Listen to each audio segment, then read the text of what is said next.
प्रिय मित्रों नमस्कार। 14 जनवरी 2023 को ग्रहों के राजा सूर्य गुरुदेव की धनु राशि को छोड़ करके अपने पुत्र शनि की साधारण राशि मकर राशि में प्रवेश कर जाएंगे। इसी के साथ साथ खर मास की समाप्ति भी हो जाएगी और सूर्य उत्तरायण में प्रवेश करेंगे। मकर राशि में प्रवेश करने के साथ ही अनेक शुभ कार्य जैसे विवाह, मुंडन इत्यादि, गृह प्रवेश, नए कार्यों की शुरुआत फिर से प्रारंभ हो जाएगी।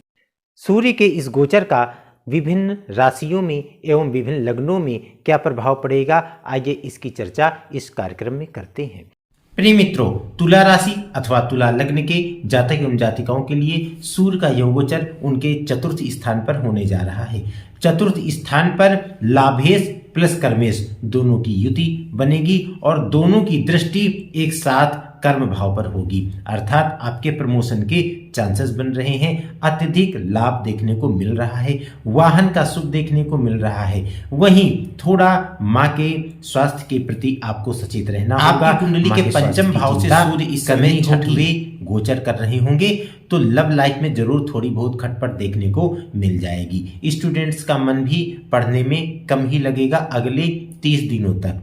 इसके साथ साथ मैरिड लाइफ में भी थोड़ी प्रॉब्लम देखने को मिल रही है, खटपट की स्थितियां बन रही हैं। चतुर्थ भाव में सूर्य दिग्बलहीन हो जाते हैं तो वहां थोड़ा आपको प्रॉब्लम ये आएगी कि आत्मविश्वास आपका कमजोर होता दिखेगा, आपके प्रभाव में कमी होती दिखेगी, आपके अधीनस्थ आपके ऊपर हावी होना चाहेंगे। यदि आप आदित्य हृदय स्तोत्र का पाठ प्रतिदिन करते हैं और मकर संक्रांति के दिन गेहूं और गुड़ का दान करते हैं तो अवश्य ही लाभ इसका देखने को आपको मिल जाएगा। वृश्चिक राशि या वृश्चिक लग्न के जातक एवं जातिकाओं के कुंडली में सूर्य इस समय उनके तृतीय भाव में गोचर करेंगे। तृतीय भाव में एक क्रूर ग्रह जो सूर्य है का होना बहुत ही अच्छा माना जाएगा। अगले 30 दिनों तक आप ऊर्जावान दिखेंगे, अर्थात एनर्जेटिक दिखेंगे।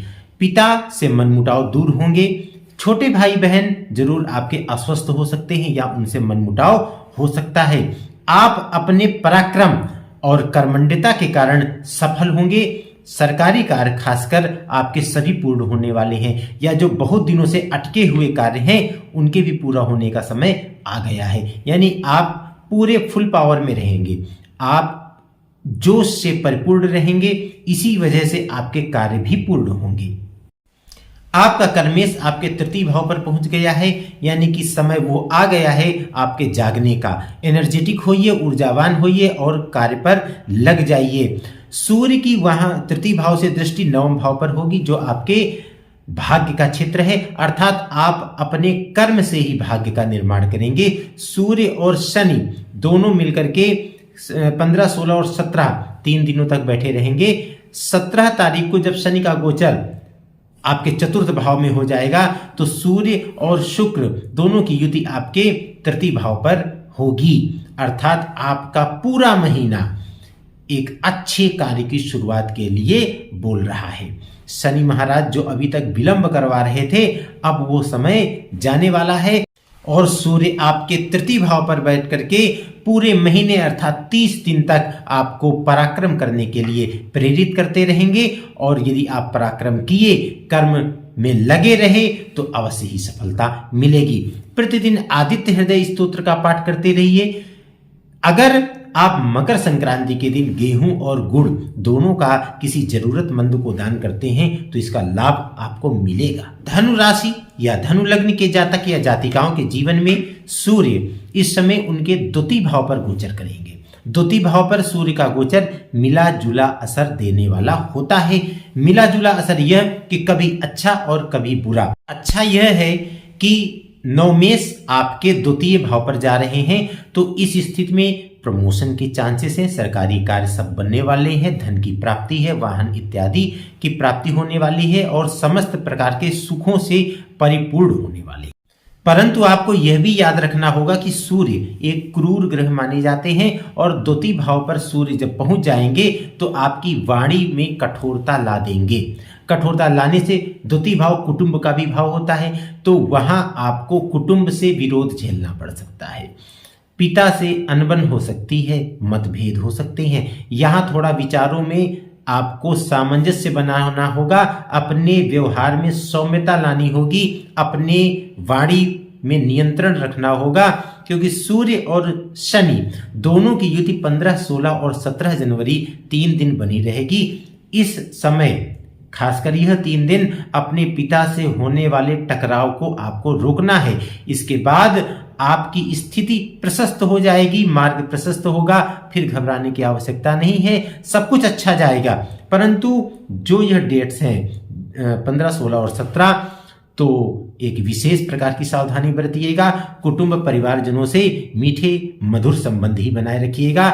सूर्य को यदि प्रतिदिन अर्घ्य देते हैं, मकर संक्रांति के दिन खासकर आप दान कर देते हैं, गेहूं और गुड़ दोनों का जरूरतमंद को किसी को दान कर देते हैं, तो अवश्य ही इसका आपको लाभ देखने को मिल जाएगा। मकर राशि या मकर लग्न के जातक एवं जातिकाओं के जीवन में सूर्य बहुत ही अच्छा समय लेकर के आ रहे हैं। उनके राशि में ही गोचर करने जा रहे हैं। राशि में जब भी सूर्य गोचर करते हैं तो उनको नेतृत्व क्षमता उनके अंदर बढ़ा देते हैं, फोकस में ला देते हैं, हर कार्य में बढ़ चढ़ करके हिस्सा लेने वाले वो बन जाते हैं। सरकारी कामकाज जो भी अटके हुए हैं उनके बनने वाले होते हैं। सूर्य और शनि दोनों साथ साथ 15, 16 एवं 17 जनवरी तक रहेंगे। मन मुटाव जो परिवार में हो रहे हों तो वहां जरा ध्यान दीजिएगा, उनसे बचने का प्रयास कीजिएगा। साथ ही साथ विलंबित जो कार्य अभी तक हो रहे थे सब में तेजी आने वाली है। सूर्य एनर्जेटिक प्लेनेट माने जाते हैं, यदि मैं ज्योतिषी भाषा में कहूं, वरना प्लेनेट तो नहीं है, यह स्टार है, तो एनर्जी से परिपूर्ण होते हैं। शनि देव अब आपकी राशि से द्वितीय भाव पर जा रहे हैं। 7.5 जरूर चल रही है, परंतु द्वितीय भाव पर 17 जनवरी को चले जाएंगे। सूर्य जब आपकी राशि में ही चलेंगे तो हर काम में तेजी ला देंगे। जो अभी तक आपके विलंबित कार्य हो रहे थे, किसी भी तरह से सरकारी कामकाज में भी आप पीछे जा रहे थे, सरकार का सहयोग नहीं मिल पा रहा था, पिता का सहयोग नहीं मिल पा रहा था, सब कुछ मिलने वाला है। इस दौरान आपको क्रोध पर जरूर नियंत्रण रखना होगा। काफी समय से अटके हुए कार्यों को देख करके आपके मन में चिड़चिड़ापन जरूर आने वाला है, परंतु उस स्थिति को अवॉइड कीजिएगा। साथ ही साथ चूंकि अष्टमेश बनकर के सूर्य आपके लग्न पर गोचर करेंगे, वाहन इत्यादि चलाते समय सावधानी बरतिएगा। स्वास्थ्य के प्रति विशेष प्रकार की सावधानी बरतिएगा। पिता का ध्यान रखिएगा, ख्याल रखिएगा, उनका भी स्वास्थ्य हो सकता है गड़बड़ा जाए। किसी भी कार्य को करने से पहले आप पिता का या पिता तुल्य कोई भी आपसे बड़ा हो तो उनका यदि सहयोग लेते हैं, उनकी यदि सलाह लेते हैं तो सफलता आपको मिलेगी। साथ ही साथ सूर्य भगवान को अर्घ्य अवश्य देते रहिए। कुंभ राशि के या कुंभ लग्न के जातक एवं जातिकाओं के जीवन में सूर्य इस समय उनके द्वादश भाव में गोचर करेंगे। द्वादश भाव में गोचर करते हुए सूर्य देव बहुत नुकसान भी नहीं करने वाले हैं, ना तो बहुत फायदा देने वाले हैं। यदि आप यानी कि व्यापारिक दृष्टिकोण से देखें तो यदि आप कॉन्ट्रैक्ट बेसिस पर काम कर रहे हैं या सरकारी नौकरी कर रहे हैं तो भाग दौड़ लगी रहेगी। ट्रांसफर के भी योग हैं और कोई ऐसा कार्य जरूर हो सकता है जिसका प्रभाव दीर्घ काल तक पड़े। अच्छा भी कार्य हो सकता है, बुरा भी कार्य हो सकता है। अच्छा यदि होता है तो बहुत अच्छी बात है, और बुरा क्या क्या हो सकता है, मामले मुकदमे में आपको इस बीच नहीं पड़ना है। अगले 30 दिनों तक किसी वाद विवाद में भी नहीं फंसना है। सरकारी कार्य करते हुए या सरकारी कामकाज में किसी भी प्रकार से आप जुड़े हैं तो वहां भी सचेत रहना है, सावधानी पूर्वक ही काम करना होगा। सप्तमेश बनकर के द्वादश भाव में गोचर करेंगे। इस दौरान लाइफ पार्टनर के स्वास्थ्य की चिंता करनी होगी, वहां ख्याल करिएगा। बिजनेस पार्टनर यदि हैं तो उनसे कोई ऐसी डील मत कर लीजिएगा जो आगे आपको परेशानी में ला दे। इसलिए एक कार्य करने से पहले तमाम बार सोचिएगा, किसी बड़े की सलाह अवश्य ले लीजिएगा। खासकर पिता की या पिता तुल्य कोई भी व्यक्ति जिसकी सलाह लेते हो उनकी सलाह लेकर के ही कार्य कीजिएगा। बिजनेस पार्टनर से मतभेद की भी स्थिति आपकी बन रही है। इस दौरान सूर्य महाराज पंचम भाव से आपके अष्टमस्थ रहेंगे। तो वहाँ लव लाइफ में भी हलचल मची रहेगी। साथ ही साथ यदि आप रिसर्च स्कॉलर हैं तो वहाँ तो आपको अपार सफलता देखने को मिल रही है। सूर्य देव की कृपा पाने के लिए सूर्य को प्रतिदिन अर्घ्य जरूर दीजिएगा। सूर्योदय के पूर्व उठिए और उगते हुए सूर्य को यदि आप रोली, थोड़े से चावल, लाल पुष्प डाल करके अर्घ्य देते हैं तो इसका लाभ आपको अवश्य मिलेगा।